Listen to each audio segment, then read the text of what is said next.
Hello students, welcome to my channel Sync Physics with Suraj. I am Suraj, your physics guide through your whole journey of class 11, 12, NEET and JEE examination. So आज की इस video में हम बात करेंगे significant figures, rounding of the significant figures as well as the some small topics like accuracy and precision. ठीक है, चलो उसे शुरू करते हैं और वीडियो को स्टार्ट करते हैं आपका टाइम वेस्ट किए बिना. सो सबसे पहले जानना जरूरी है कि what is the significant figure. ठीक है, तो बचपन से नंबर्स तो पढ़ते आ रहे हैं लाइक 17.23, उसके अलावा हम 1000 या फिर 10,000, 1 लाख, 2472 ऐसे करके बहुत से नंबर पढ़े हमने. ठीक है, तो सिग्निफिकेंट फिगर्स क्या नई चीज आ गई है हमारे लिए. The numbers of a meaningful digits is a measured और कैलकुलेटेड क्वांटिटी. अगर तुमने कोई चीज मेजर की है या कुछ कैलकुलेट किया है, मल्टीप्लाई किया है, डिवाइड किया है, जोड़ा है, घटाया है, तो जब ये किया है तो उस समय मीनिंगफुल डिजिट जो होगी और उन मीनिंगफुल डिजिट की को ही हम क्या कहेंगे, सिग्निफिकेंट फिगर्स कहेंगे. एग्जाम्पल के लिए एक एग्जाम्पल ले लेते हैं,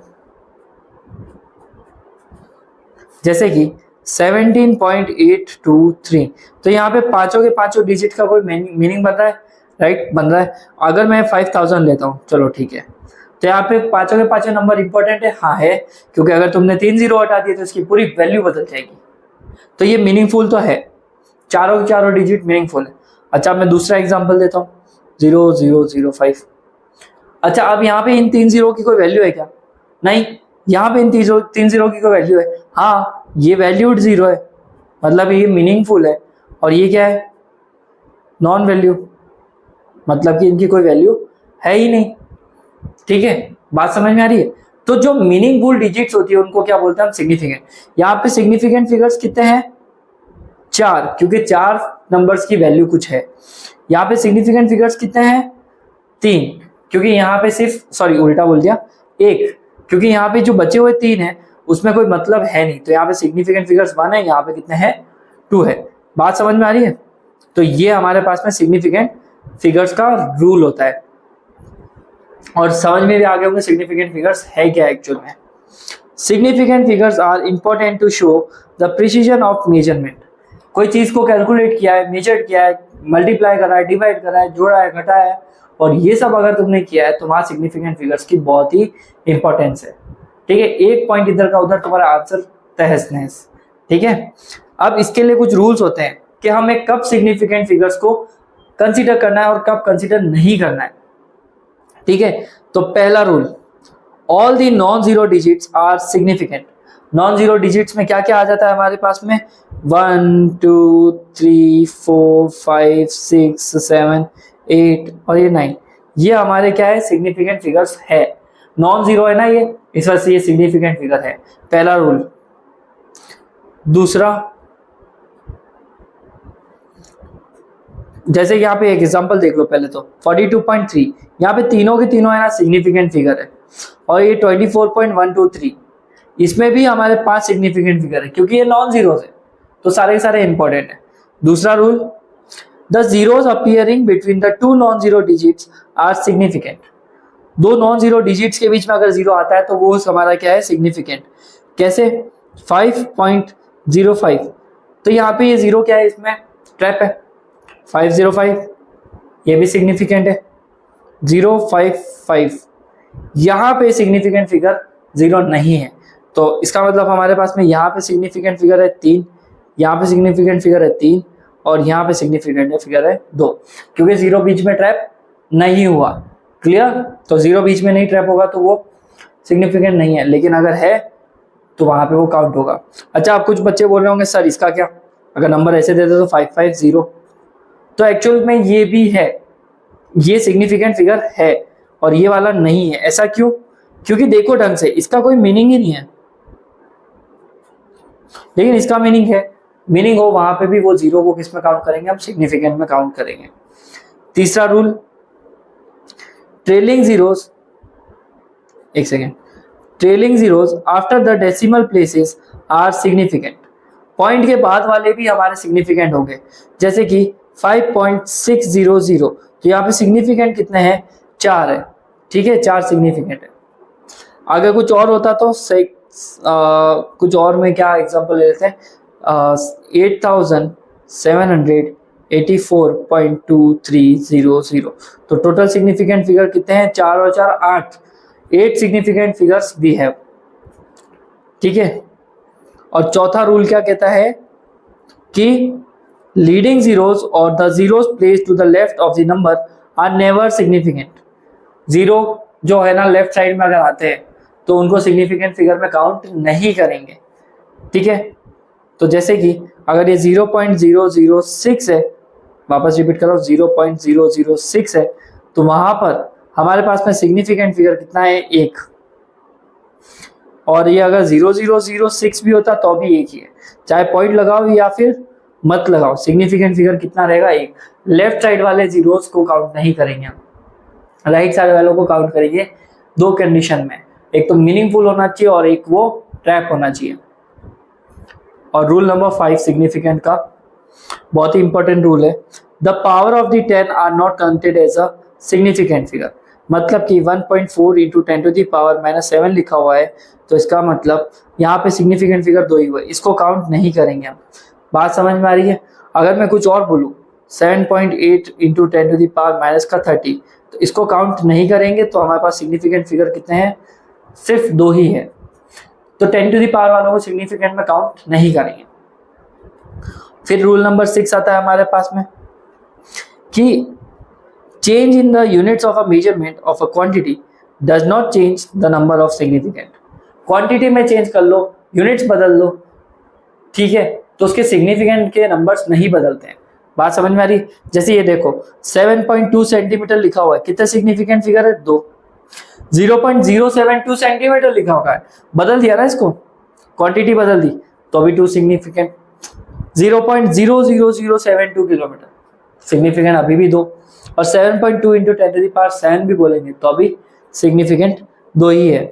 तो ये कुछ रूल्स है तुम्हें फॉलो करने, हो जाएंगे याद अच्छे से, ठीक है। नोट्स डाउनलोड कर लेना, वहां पे मिल जाएंगे तुम्हें ये रूल्स। अब आता है हमारे पास में राउंडिंग ऑफ। ठीक है, राउंडिंग ऑफ क्या होता है उसको देख लेते हैं अच्छे से।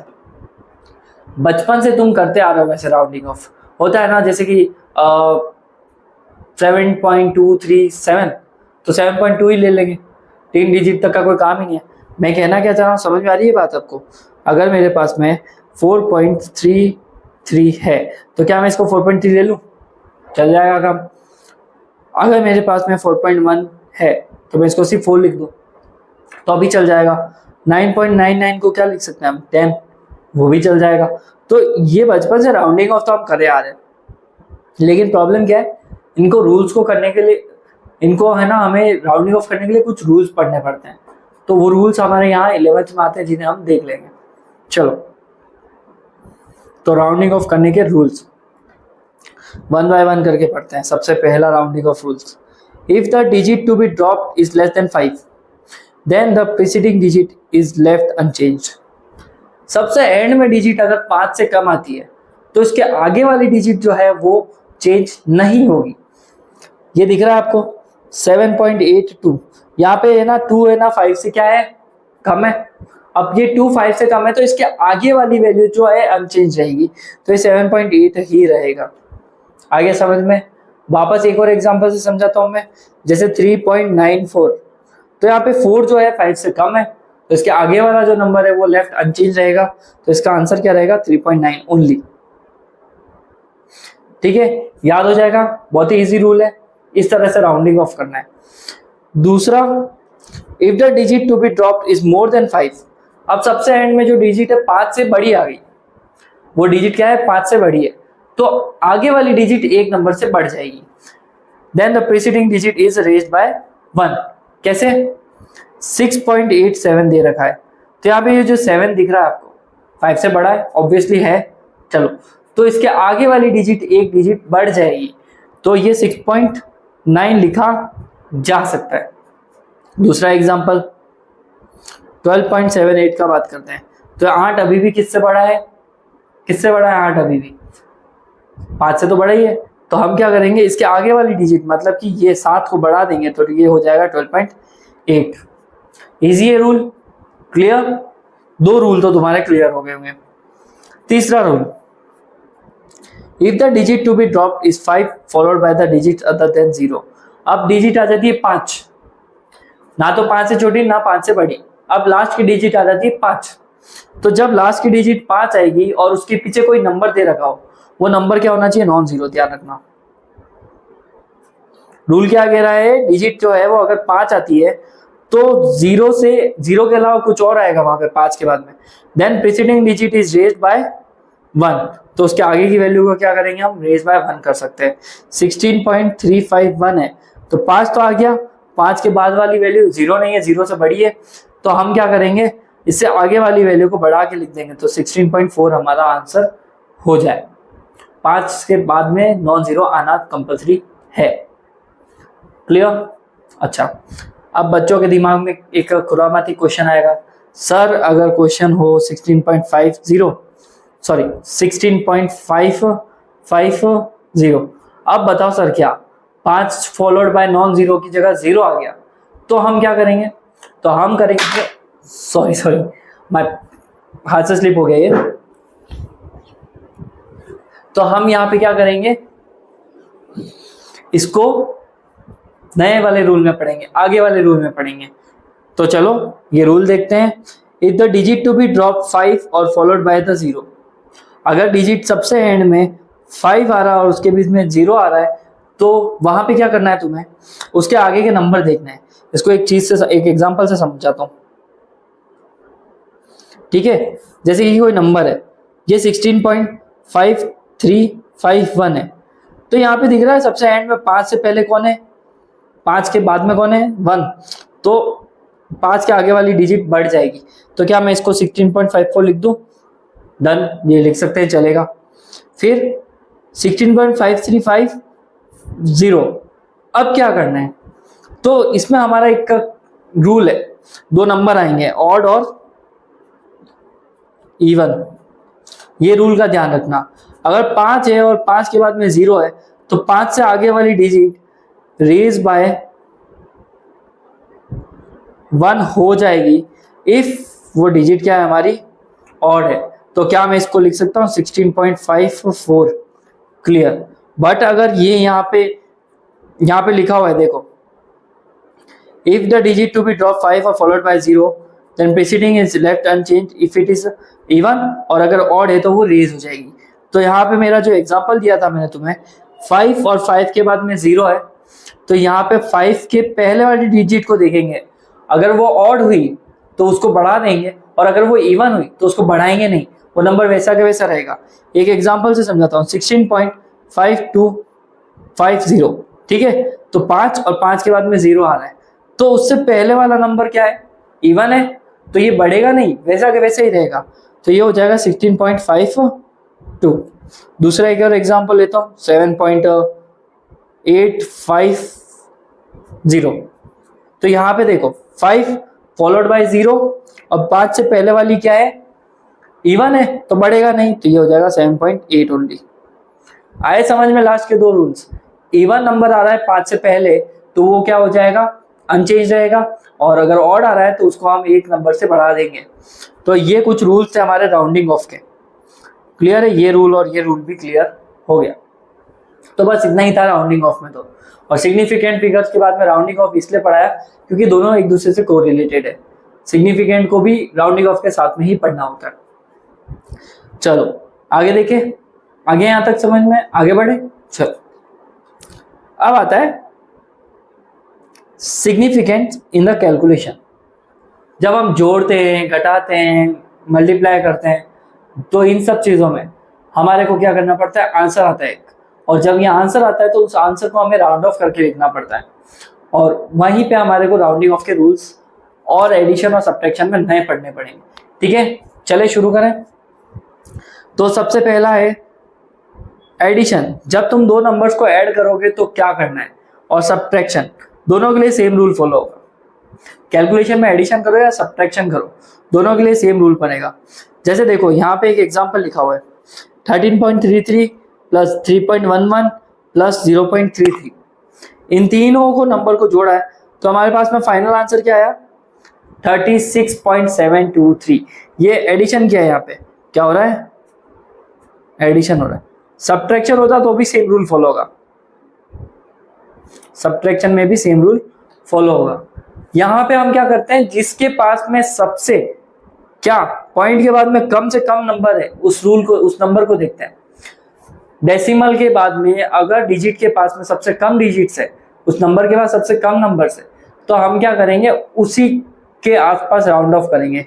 जैसे 33.3 है तो इसके पास पॉइंट के बाद में कितना 1 है, तो हम आंसर को कहां तक राउंड ऑफ करेंगे, कहां तक राउंड ऑफ करेंगे, 1 डिजिट तक, 1 डिजिट तक उसको राउंड ऑफ करेंगे। ठीक है, एडिशन सब्ट्रैक्शन में भी यही रूल रहना चाहिए।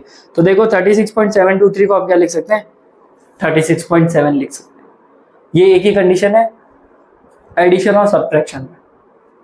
क्लियर, चलो। और दूसरा रूल एडिशन सब्ट्रैक्शन हो गया। अच्छा, एक और एग्जांपल दे रखा है ये 62.831 और 24.5492। तो जब इनको माइनस किया तो आंसर कितना आया, 38.2818। 38.2818 में अब राउंड ऑफ कितना करना है, तो देखो कि इसके पास में पॉइंट के बाद सबसे छोटी डिजिट से कम डिजिट है इसके पास, तो हम ये वाला राउंड ऑफ करके इस 4 डिजिट वाले को पॉइंट के बाद में 3 डिजिट पे ले आएंगे। तो ये हमारा क्या है, राउंडिंग ऑफ का रूल है। क्लियर। और मल्टीप्लाई में हमें ना नंबर नहीं देखते, मल्टीप्लाई और डिवीजन में हम क्या देखते हैं, छोटी वैल्यू कौन सी है। बात समझ में आ रही है। जैसे कि मैंने 142.06 को 0.23 से मल्टीप्लाई किया और आंसर आया 32.6738। तो अब डिजिट कितना है, 4 है पॉइंट के बाद। लेकिन इसमें देखना होगा हमारे पास में छोटा डिजिट कौन सा है, पॉइंट के बाद नहीं देखना है, डिजिट पूरा पूरा वैल्यू ही क्या है, छोटी वैल्यू किसकी है, इसकी। और इसमें कितने डेसिमल आ रहे हैं, 2, पॉइंट के बाद 2 तक आ रहा है, तो हमारा आंसर किस में होना चाहिए, 2 डिजिट में ही होना चाहिए। तो इसको राउंड ऑफ करके हम क्या लिख सकते हैं, 32.00 या फिर 33 ही लिख सकते हैं इसको। क्लियर, ये हमारा फाइनल आंसर है। मल्टीप्लाई हो गया, डिवाइड हो गया, कुछ भी हो गया, इनके आंसर्स में वहां तक ही राउंड ऑफ करना है जहां पर हमारा नंबर है ना छोटा वाला हो। जैसे इसमें नंबर ये छोटा है तो यहाँ पे पॉइंट के बाद में कितने डिजिट तक, 3 डिजिट तक ही निकालना है। अब देखो यहाँ पे क्या है, ये डिवाइड किया तो ये आया, इस पे छोटा नंबर क्या 0.90, तो इसके आसपास हम राउंड ऑफ कर लेंगे। और इसमें भी हम इसके आसपास राउंड, वैसे तो देखो पॉइंट के बाद 5 आ रहा है, लेकिन जिसके पास छोटी वैल्यू है ना, सिग्निफिकेंट फिगर्स देखो, उसमें जो सिग्निफिकेंट फिगर्स के नंबर है हमें उसको उतना ही राउंड ऑफ करना है। समझाता हूं मैं, 0.90 डिवाइडेड बाय 4.26, डिवाइड लगाया तो कितना आया 0.2112676। अच्छा, छोटी डिजिट क्या है ये, इसके पास कितने सिग्निफिकेंट फिगर्स है, 2, तो हमें राउंड ऑफ कहां तक करना पड़ेगा, 2 तक, तो ये हो जाएगा 0.21। कुछ इस तरह से करना है। ठीक है, तो ये हमारे क्या है, रूल्स हो गए। एक और एग्जांपल ले लेते हैं, 12.300, इसको डिवाइड लगाएंगे हम 0.20230। छोटी वैल्यू कौन सी है, ये, तो इसके पास जितने सिग्निफिकेंट फिगर है हम उतना ही राउंड ऑफ करें। कितने इसके पास, 3, तो हमारा आंसर शुड बी 3 डिजिट तक। तो जो फाइनल आंसर आया 54,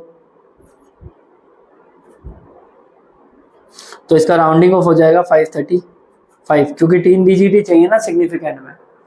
तो बस ये है हमारे पास में एडिशन और सब्ट्रैक्शन की बातें, कहानियां। ठीक है, आया समझ में, अच्छे से पढ़ना है। और उसके अलावा तुम्हें क्या करना है, रोज पढ़ रहे हो तो रोज का रोज ही रिकॉल करें प्लीज, है ना, फायदे में रहोगे तुम लोग।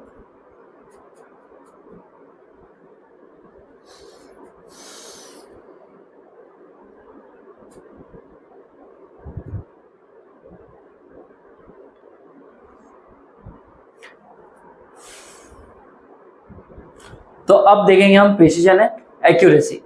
ठीक है, प्रिसीजन एंड एक्यूरेसी छोटा सा टॉपिक है, इसका एक डिटेल डेडिकेटेड वीडियो में लेके ही आ रहा हूँ जिसमें हम एरर्स के साथ में पढ़ेंगे, या फिर मैं सोच रहा हूँ प्रिसीजन और एक्यूरेसी को हम वर्नियर कैलिपर्स और लीस्ट काउंट के साथ में पढ़ लेंगे। ठीक है, इसकी एक डेडिकेटेड वीडियो मैं अलग से ही लेके आऊंगा। तो what is the precision, precision का मतलब होता है it refers to the closeness of 2 और more measurements to each other. जब हम बार बार रीडिंग्स लेते हैं, किसी चीज को मेजर करते हैं, पेन है, पेन की लेंथ ली है मैंने, तो जब ये जो लेंथ है हमारी, तो अगर मैं इस लेंथ की बात करूं तो कोई बच्चा अलग रीडिंग लेगा, कोई बच्चा दूसरा बच्चा अलग लेगा, सबकी रीडिंग तो सेम आने वाली है ही नहीं, तो वो रिपीटेड रीडिंग्स आ रही है।